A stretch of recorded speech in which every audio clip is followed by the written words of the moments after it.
DCB മീഡിയയുടെ പുതിയൊരു വീഡിയോയിലേക്ക് സ്വാഗതം. ഇന്ന് ജൂലൈ 17 വ്യാഴം. ഇന്നും തുടർന്നു വരുന്ന ദിവസങ്ങളിലും നിങ്ങൾ അറിഞ്ഞിരിക്കേണ്ട പ്രധാന വാർത്താ അപ്ഡേറ്റുകളാണ് ഷെയർ ചെയ്യുന്നത്. ചാനൽ ആദ്യമായി കാണുന്നവർ സബ്സ്ക്രൈബ് ചെയ്യുക. വീഡിയോ ഇഷ്ടമായാൽ ലൈക്ക് കൂടി ചെയ്യുക. ആദ്യത്തെ അറിയിപ്പ്, ഇന്ന് സംസ്ഥാനത്ത് ഒറ്റപ്പെട്ട ശക്തമായ മഴ തുടരുമെന്ന മുന്നറിയിപ്പ് എത്തിയിരിക്കുകയാണ്.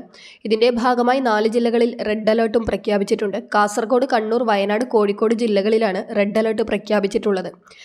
മലപ്പുറം, പാലക്കാട്, തൃശൂർ, ഇടുക്കി, എറണാകുളം, ആലപ്പുഴ ജില്ലകളിൽ യെല്ലോ അലേർട്ടും പ്രഖ്യാപിച്ചിട്ടുണ്ട്. ഞായറാഴ്ച വരെ കേരളത്തിൽ ശക്തമായ മഴ തുടരുമെന്നാണ് കാലാവസ്ഥാ വകുപ്പ് അറിയിച്ചിരിക്കുന്നത്. മലയോര തീരദേശ മേഖലയിലുള്ളവർ അതീവ ജാഗ്രത പാലിക്കണം. അതേസമയം കേരള തീരത്ത് മത്സ്യബന്ധനത്തിന് 20-ാം തീയതി വരെ വിലക്കേർപ്പെടുത്തിയിട്ടുമുണ്ട്. അടുത്തറിയിപ്പ്, റിസർവ് ബാങ്ക് അടിസ്ഥാന പലിശ നിരക്ക് കുറച്ചതിന്റെ ഭാഗമായി SBI വീണ്ടും വിവിധ കാലാവധികളുള്ള സ്ഥിര നിക്ഷേപങ്ങളുടെ പലിശ നിരക്കിൽ മാറ്റം വരുത്തിയിരിക്കുകയാണ്. പുതുക്കിയ നിരക്കുകൾ ഇങ്ങനെയാണ്: 46 മുതൽ 179 ദിവസം വരെ കാലാവധിയുള്ള സ്ഥിര നിക്ഷേപങ്ങൾക്ക് 5.05% പലിശ ലഭിച്ചിരുന്നത് 4.90% 180 മുതൽ 210 ദിവസം വരെയുള്ളതിന് 5.80 പലിശ ലഭിച്ചിരുന്നത് നിലവിൽ 5.65%. 211 മുതൽ 1 വർഷത്തിൽ താഴെയുള്ളവയ്ക്ക് 6.5% പലിശ ലഭിച്ചിരുന്നത് 5.90% മാറ്റം വരുത്തിയിട്ടുണ്ട്. അതിനാൽ SBI ഗുണഭോക്താക്കൾ ഇക്കാര്യം പ്രത്യേകം ശ്രദ്ധിക്കുക.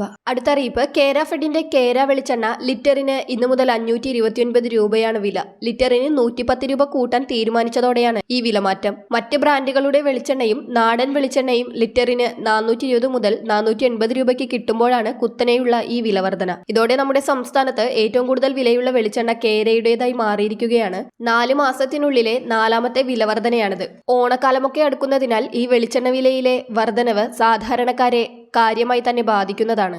അടുത്തറിയിപ്പ്, മരം വളർത്തൽ പ്രോത്സാഹിപ്പിക്കുന്നതിനായി വനം വകുപ്പിന്റെ ട്രീ ബാങ്ക് വരികയാണ്. ട്രീ ബാങ്കിംഗ് പദ്ധതിയിലൂടെ തൈ നടുന്ന കർഷകർക്ക് സഹായധനവും ലഭിക്കും. സ്വന്തമായി ഭൂമിയുള്ളവർക്കും കുറഞ്ഞത് 15 വർഷത്തെ പാട്ടത്തിന് ഭൂമി കൈവശമുള്ളവർക്കും പദ്ധതിയിൽ അംഗങ്ങളാകാൻ സാധിക്കും. ചന്ദനം, തേക്ക്, റോസ്വുഡ്, പ്ലാവ്, തമ്പകം, മഹാഗണി, ആഞ്ഞിലി, പ്ലാവ്, കുമ്പിൽ, കരിമരുത്, വെൺതേക്ക്, വീട്ടി, കാട്ടുപ്ലാവ് എന്നിവയാണ് നടേണ്ടത്. ആദ്യഘട്ടത്തിൽ ചന്ദന തൈകളാണ് നട്ടുപിടിപ്പിക്കേണ്ടത്. പദ്ധതിയിൽ അംഗങ്ങളാകാൻ താൽപ്പര്യമുള്ളവർ പ്രാദേശിക പരിധിയിലുള്ള സാമൂഹിക വനവത്കരണ വിഭാഗം റേഞ്ച് ഓഫീസർക്ക് അപേക്ഷ സമർപ്പിക്കുകയാണ് വേണ്ടത്. റേഞ്ച് ഓഫീസർ രേഖകളും ഭൂമിയും പരിശോധിച്ച് നടാൻ സാധിക്കുന്ന വൃക്ഷത്തൈകളുടെ എണ്ണം തീരുമാനിക്കും. കുറഞ്ഞത് 10 തൈകളെങ്കിലും നടാനാകണം. അതോടൊപ്പം രജിസ്റ്റർ ചെയ്യുമ്പോൾ വനം വകുപ്പുമായി ധാരണാപത്രം ഒപ്പിടുകയും വേണം. തൈകൾ നട്ടുവളർത്തുന്നതിനുള്ള പ്രോത്സാഹന ധനസഹായം 3-ാം വർഷം മുതലാണ് ലഭിക്കുക. പരിപാലിക്കുന്നവർക്ക് 15 വർഷം വരെ ഈ സഹായധനം ലഭിക്കും. 10 മുതൽ 100 തൈകൾക്ക് തൈയൊന്നിന് പ്രതിവർഷം 30 രൂപയും 101 മുതൽ 250 തൈകൾക്ക് തൈയൊന്നിന് പ്രതിവർഷം 25 രൂപയും 250 മുതൽ 500 വരെ തൈകൾക്ക് തൈയൊന്നിന് പ്രതിവർഷം 20 രൂപയും 501 മുതൽ 750 വരെ തൈകൾക്ക് തൈയൊന്നിന് പ്രതിവർഷം 15 രൂപയും 751 മുതൽ 1000 വരെ തൈകൾക്ക് തൈയൊന്നിന് 10 രൂപയും സഹായധനം നൽകും. സാമൂഹിക വനവത്കരണ വിഭാഗത്തിന്റെ നഴ്സറികളിൽ നിന്ന് എല്ലാ വർഷവും ജൂൺ-ജൂലൈ മാസങ്ങളിൽ സൗജന്യമായി വൃക്ഷത്തൈകൾ നൽകുകയും ചെയ്യും. 15 വർഷത്തിനു ശേഷം ഉടമകൾക്ക് സോഷ്യൽ ഫോറസ്ട്രി ഡിവിഷൻ ഓഫീസിന്റെ അനുമതിയോടെ മരങ്ങൾ സ്വന്തം ആവശ്യത്തിന് മുറിച്ച് ഉപയോഗിക്കുകയോ അല്ലെങ്കിൽ വിൽപ്പന നടത്തുകയോ ചെയ്യാനും സാധിക്കും.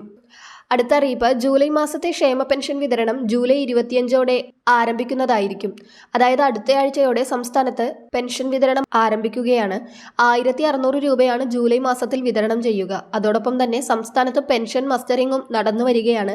പെൻഷൻ അനുവദിച്ചു കിട്ടിയ എല്ലാ ഗുണഭോക്താക്കളും ഈ പെൻഷൻ മസ്റ്ററിംഗ് മറക്കാതെ പൂർത്തിയാക്കുവാൻ ശ്രദ്ധിക്കുക. ഓഗസ്റ്റ് 24-ാം തീയതി വരെയാണ് പെൻഷൻ മസ്റ്ററിംഗ്. മസ്റ്ററിംഗ് ചെയ്തവർക്കും ചെയ്യാത്തവർക്കും ജൂലൈ, ഓഗസ്റ്റ് മാസങ്ങളിലെ പെൻഷൻ തുക മുടങ്ങാതെ ലഭിക്കും. ഓഗസ്റ്റ് 24-ന് ശേഷവും മസ്റ്ററിംഗ് പൂർത്തിയാക്കാത്തവർക്ക് സെപ്റ്റംബർ മുതലുള്ള പെൻഷനൊക്കെ മുടങ്ങുവാൻ സാധ്യതയുണ്ട്. അതിനാൽ എല്ലാ പെൻഷൻ ഗുണഭോക്താക്കളും ഇക്കാര്യം പ്രത്യേകം ശ്രദ്ധിക്കുക. മസ്റ്ററിംഗ് പൂർത്തിയാക്കുവാൻ എല്ലാ ഗുണഭോക്താക്കളും മറക്കാതിരിക്കുക. വളരെ പ്രധാനപ്പെട്ട ഈ വാർത്താ അപ്ഡേറ്റുകൾ മറ്റുള്ളവർക്കു കൂടി ഷെയർ ചെയ്യുക.